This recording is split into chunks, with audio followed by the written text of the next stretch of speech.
I think if you have a good working community, you have a good, healthy community. I very much would like for my people to run their own lives instead of being dictated to and having to answer to someone else above you. There's a whole bunch of native community, native people in the Atlantic provinces that are trying to test themselves to fight against alcohol and drugs, and I'm one of them. I think a healthy community actually, I guess, is a community where people show concern one for another. If your community is not very healthy, I mean, it's a very good chance that your community isn't clean. I think a healthy community is one where women have choices when it comes to their health. I think some of the people with the greatest insights into community health and health promotion are the folks at the ground level. I think they understand it better than the professionals, although I do think there's a coming together.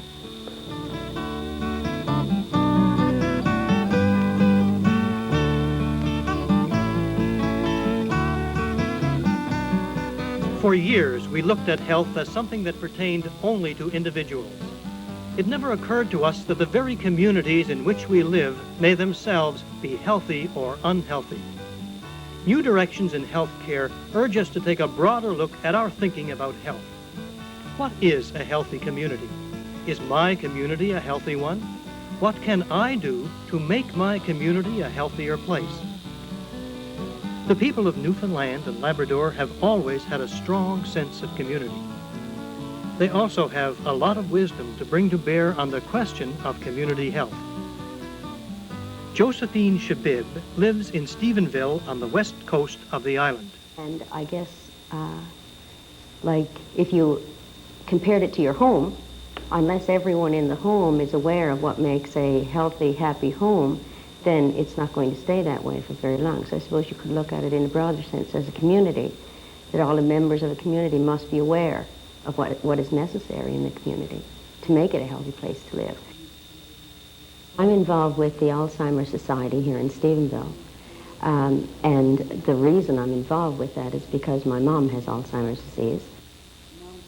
I think we need each other. We need to get together once in a while and compare stories, talk about what it is that one person is doing that someone else might not have even thought of doing. And in that way, I think we help each other. We laugh a lot in the group sometimes. And I think that's really important too, because if you can't let this disease get you down. You can't let it rule your life. Sam Bungay works in the fishing industry. Well, a healthy community, everything stems through employment. If you have employment, you have less crime. You have more things for your people to do. You have more organizations. You have different types of sports activities. You have all different things that people can do. If you've got a community, there's a high rate of unemployment, then people don't have anything to do, and they're sort of looking for things to do. And this causes crime. This causes friction in your community. It causes a low work ethic. Employment, I think, is the key to a community. Mark Felix is a community worker. I think another thing that's hurting rural Newfoundland right now is, and it's going to become a very severe health problem, that's loneliness. I think in Newfoundland our family unit is getting broken up to the point where right now it's very, very rare in Newfoundland to come across grandparents living in a house with their children and their children's children. And one time that's all Newfoundland survived on, that strong family unit. And I think that's being destroyed. All the young people are moving away to the mainland. And in the meantime, you got a household where there was 16 or 10 children. And 30 years later, there's the husband and wife. And I think loneliness is playing a big part of rural Newfoundland. I think it's going to be a health problem that we're going to have to do something about in the future. Barb Smith runs a preschool program near Stephenville. Well, community health to me as a teacher would mean fostering positive attitudes in children. If we can foster a positive attitude in kids who are 4 years old, it will stay with them. For instance, in this program, we've had kids who have never had a pencil, a crayon, a marker, a book, anything until they've come here, you know. And not only attitude about learning, but developing their social skills. You know, kids at 4 years old and 5 years old even tend to be very introverted. Me, everything is them. And in this program, we try to teach them to get along with one another, not to fight over the toys, and to share, things like that. We feel if all these things can be developed, then we have a kid with a healthy attitude about education. Joyce Hancock is the director of the Women's Center in Stephenville. To me, the big issues are looking at family violence and the absence of that, and putting in place systems and structures that will look at the absence of violence in women's lives, whether it's economic, physical, sexual violence, whether the absence of that is used in the context to explain health.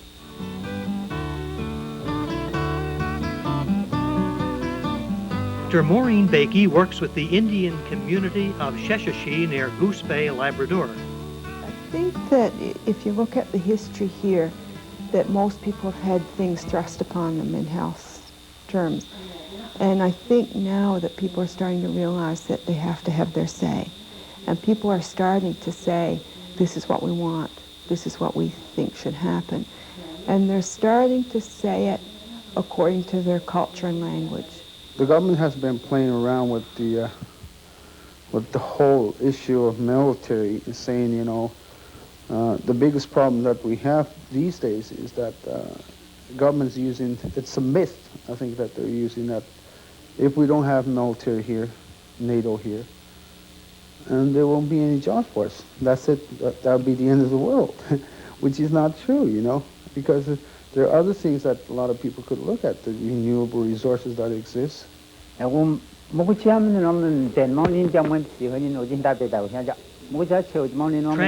for his father, Pien, Greg Panashue explains his father's view that government's intervention into the traditional native way of life has had a detrimental effect on native health. He said that the government's just looking at their own kind, not the Innu people at all. And these are the things that the government has to change towards the Innu goals, what they're trying to accomplish for the betterment of the health of the Innu people. Because governments, first of all, told us that we cannot live the way we used to live. They created regulations where people used to do traditionally because of their way of life. It's hunting for survival, which they don't do nothing wrong because that's their way of life. It's part of their culture. And the government should respect that. Not telling people that, you can't do this, you can't do this. And these are, I think it's tied within the pride that the Innu people have, you see. They never used to have this kind of disease that they're on a community basis that they have now. White society giving us a new way of life that we couldn't accept it, and there you go, you take on your anger and alcohol. Because I'm a different person from what I was before when I was drinking. I used to be really involved in alcohol and don't know how to control my money. And didn't care any less about my health, what I do, and I used to get sick after I drink the next day, and I wasn't really happy. I was a really unhappy person. Ever since I quit drinking, I had learned how to control that. And right now, I'm in here trying to help people how to be the way I am, just to throw away the system of drinking alcohol and be a normal person and live a happy life. When I look around in my community, it's not like what I remember when I was a young child. The community was like you didn't see people going about on the roads drinking with bottled beer in their hand. I didn't see that when I was a young child. And all the garbage around the community. People used to take care of their own little, wherever the tent or the house used to be, people used to go out and clean that up every spring. And they used to do it as a community, but now people are doing, are separated from their own people. Even though you live in the community, you're an island. I think it's the system. The white people are trying to change my people, and we are different people, and there's no way that we can be like the white people. We are Innu people, and that's what we're fighting for now, to stay as Innu people and be known as Innu people.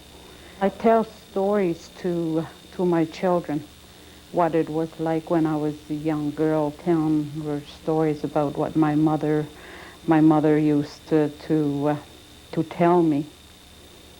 And hopefully somewhere down the line that she'll be able to keep that and be a person for what she is, an Innu person. The town of Winterton is on the Avalon Peninsula in Trinity Bay. 4 years ago, local citizens got together and acquired a license for a community cable television station. Since the time that it went on air, Andromeda Cablevision has become the pulse of Winterton. The people in Winterton see good communications as being a vital sign of a healthy community.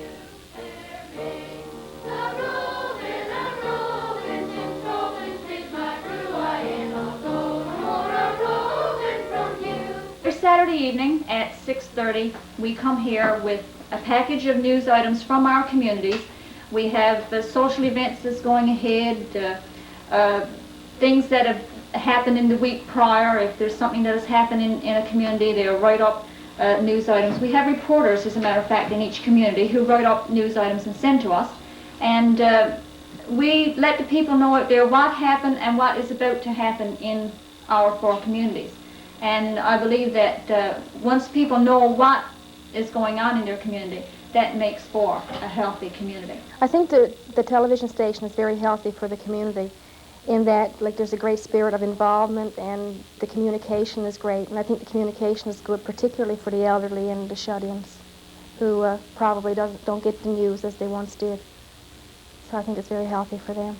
When I think about our little community here, I think when you can think of a healthy community, you think about all the services that a small community tries to run and to keep everything in good working order, whether it be your town council trying to look after the services for the town, or whether it be your fire department getting into looking after fire prevention and firefighting, as well as other social events that fire departments get into.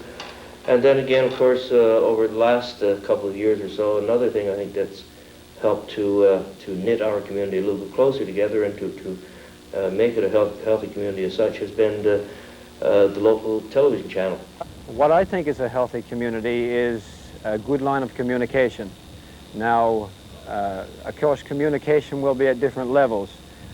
The most one that I'm concerned with here is within our own small town. Years ago, the communications were very poor because the only time we got to know what was on the whole community's mind was to go to a public time or a soup supper or something where we all got out together and we told each other our problems and we helped out each other. And from communicating with each other, of course, people came to our aid when we had troubles and what have you. Today, we have communications that are far in advance to what we had then, and the community of Winterton, for example, is very fortunate to have a cable station. Whether you're a senior citizen or whether you're a school kid, things of interest can come on that channel which are directly relating to you and your community. And we think it's probably one of the biggest assets that we have of this community in the last few years.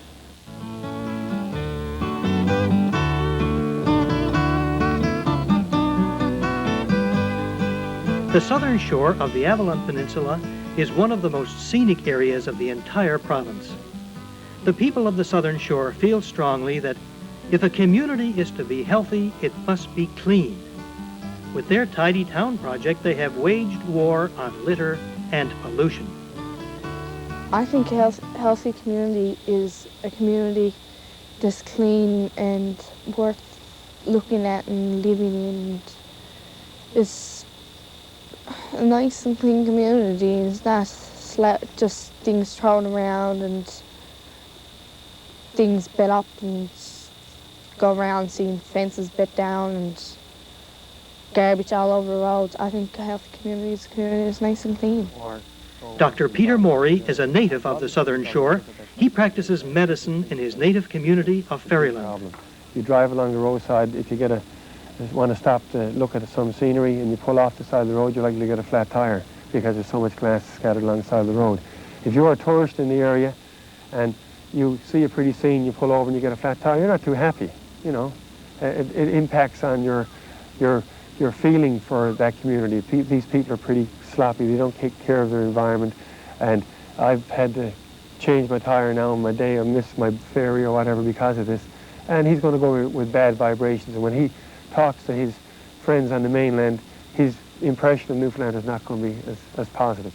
If we're going to do this yearly, clean up other people's mess, you know, we've all created over a period of 6 months and then spend another 2 or 3 or 4 to clean it up, we're not going anywhere. So this year we plan on getting into the school system, community councils and all other organizations to make the public aware that it's not going to be socially acceptable to dump garbage.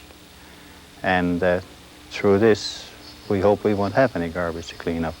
I get a lot of people now, since they come up with these commercials, smoke-free, break-free, this kind of thing. A lot of young people now are giving up smoking, and there's fewer young people taking it up. And I think by pushing this concept of total health and healthy attitude towards your environment, pride in your community, we've got to improve things. It's got to happen.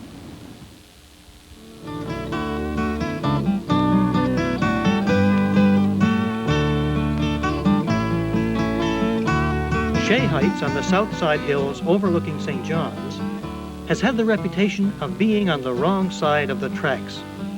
But when local people became involved in their own health clinic community center, the old attitudes gave way to a new vision of a healthy community on the move.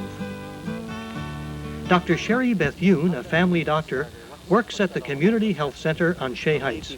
Well, right from the beginning, it was run by a community board, and I think that's what's very unique about it. The community owns the building, they bought it, and they make decisions based on the limited budget they have of what they can do in terms of providing medical services. But the building's available for the community to use at other hours. They use it for public meetings, they use it for study groups, craft groups, those kinds of things. So they really feel that the building belongs to them, and it does. The initiation or the addition of a social worker happened about 3 or 4 years ago. At least the idea started maybe longer than that, 5 years ago, where we felt that